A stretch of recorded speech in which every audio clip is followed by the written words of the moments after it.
نوح علیہ الصلاۃ والسلام کے بعد پھر یہ ان کی نسل میں جو قوم پیدا ہوئی تھی وہ قوم ایک بڑی طاقتور قوم پیدا ہوئی، قوم عاد،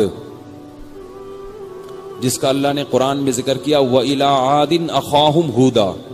اس قوم عاد میں وہی خرابی پیدا ہوئی جو نوح علیہ السلام کی قوم میں پیدا ہوئی۔ یاد رکھو، جہاں بھی کسی قوم میں آپ کو گمراہی نظر آئے گی، اس گمراہی کے پیچھے عقیدت میں غلو، مذہب میں غلو، عقیدت میں غلو۔ نوح علیہ السلام کی قوم نے بت پرستی کیوں شروع کر دی تھی؟ بزرگوں کی عقیدت میں غلو۔ تو قوم عاد نے بھی یہی گڑبڑ شروع کر دی، انہوں نے بھی بت پرستی شروع کر دی۔ اور دوسرا کیا تھا؟ تتخذون مصانع لعلکم تخلدون، گھر ایسے بناتے تھے جیسے اس میں ہمیشہ رہنا ہے، مرنا نہیں ہے۔ تو ہود علیہ السلام کو اللہ نے ان میں سے بھیجا، انہی کی قوم میں سے، وَإِلَىٰ عَادٍ أَخَاهُمْ هُودًا۔ تو اللہ تعالیٰ نے ہود علیہ السلام کو بھیجا، ہود علیہ السلام نے سمجھایا، پتہ نہیں کتنے سال سمجھاتے رہے مگر بات سمجھ میں نہیں ہے۔ انہوں نے یہ بھی کہا کہ تم گھر اتنی محنت سے کیوں بناتے ہو، مرنا نہیں ہے کیا؟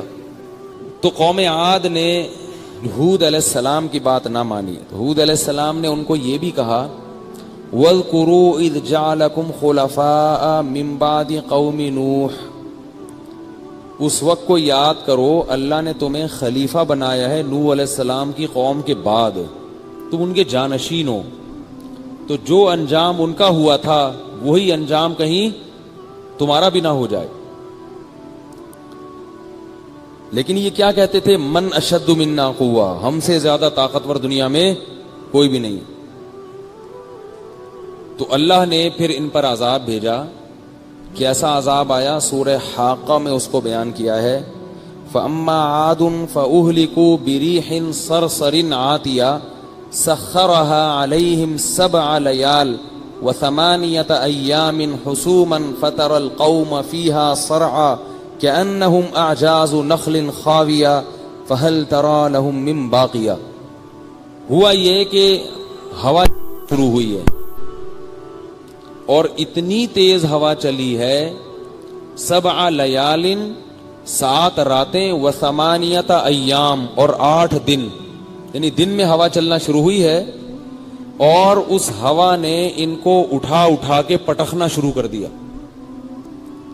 ایسے مارا ہے ہوا نے، اور 7 دن تک مسلسل طوفان رہا ہے۔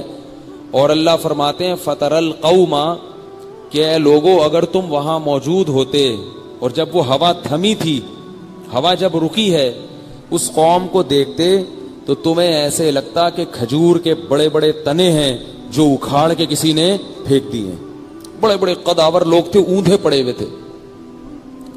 اب اللہ ہم سے خطاب کرتے ہیں فَهَلْ تَرَى لَهُم مِّن بَاقِيَةٍ، فرمایا تم ان میں سے ایک فرد کو بھی باقی دیکھتے ہو؟ ان کی نسل کا کوئی ایک بھی بچا زندہ؟ سب ختم کر دیا اللہ نے۔ اب ہوا کا عذاب کیوں دیا؟ اس میں کیا حکمت تھی؟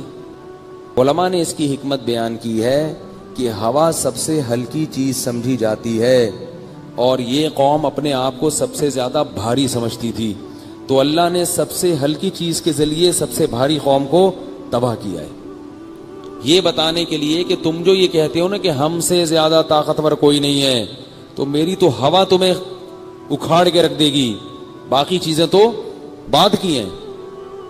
تو اللہ اگر ہوا کو بے لگام کر دے تو ہم اور آپ اس کے سامنے نہیں ٹھہر سکتے، اس لیے بھائی اللہ کی نافرمانی سے بچنا چاہیے۔ تو قوم عاد کہ پھر جو اس کے کھنڈرات بھی ہیں آج بھی نظر آتے ہیں، آج بھی موجود ہیں وہ۔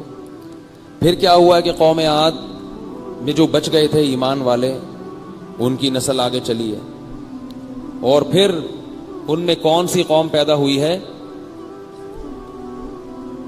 قوم ثمود۔